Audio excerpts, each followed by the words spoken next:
আপনাদের ছোট পাখির বাচ্চাকে খাওয়ানোর পূর্বে অবশ্যই আপনারা মনে রাখবেন, আপনারা পাখির ইনজেকশন প্লাস আপনারা আপনাদের হ্যান্ড ফিডটি যার ভিতর গোলাবেন সেটা ভালো করে আপনারা কুসুম গরম পানিতে ধুয়ে নেবেন। তাছাড়া আপনাদের পাখির ব্যাকটেরিয়াল ইনফেকশন হতে পারে, ক্রুপ ইনফেকশন হতে পারে, ভাইরাসজনিত রোগ হতে পারে, আরও বিভিন্ন ধরনের সমস্যার সম্মুখীন হতে পারেন।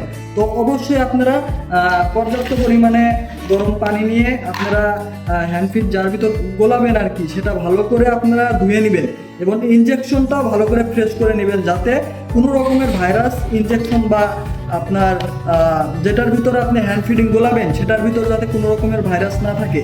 তো ভিডিওটি ভালো লাগলে অবশ্যই লাইক, কমেন্ট, শেয়ার, সাবস্ক্রাইব করে পাশে থাকুন, এটা মনে রাখার বিষয়।